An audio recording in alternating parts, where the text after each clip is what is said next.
Every year, millions of people have routine operations. They go on a waiting list and wait for the appointment, expecting the NHS to live up to the promise of treating them quickly. That hasn't happened for Sue Walker.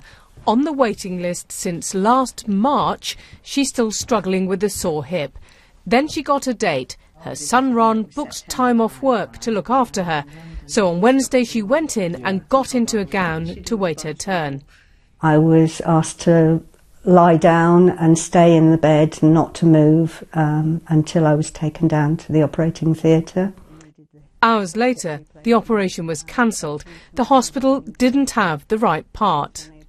I find it really distressing because I'm thinking it's going to be even more difficult getting back to normal once I've had the operation, the longer the waiting goes on. So how do we know how many patients fit the rules for NHS waiting times in England? The waiting time clock usually starts when your GP decides to refer you for treatment, like an operation. And for most patients, it should stop by 18 weeks. It keeps ticking through any pre-operation appointments and tests. But sometimes it gets paused or even reset. And it's clear hospitals are interpreting the rules in different ways to do that. It's only meant to happen for good medical reasons, or when you've been offered 2 dates and turned them down. Ticket number 800. Today's report found patients don't know their rights on waiting. A detailed analysis of hundreds of records found less than half were accurate.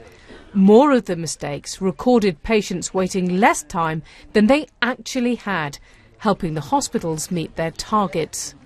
We have a setup that's inevitably going to produce this result because people's jobs depend on these data looking right. The targets are very clear and the pressure to get these numbers exactly where they should be is very, very strong. NHS managers say waiting times have come down and the mistakes in records aren't hiding a bigger problem. There's no suggestion in the report that these misrecordings are deliberate.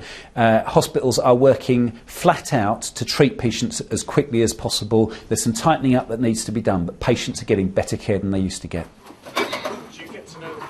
The Health Secretary, Jeremy Hunt, volunteers regularly in hospitals. Today he's been speaking about patients having a named doctor, but didn't want to talk about waiting times. Labour say this report raises serious questions, but ministers point out fewer patients are facing very long waits. Brown and Jeffries, BBC News.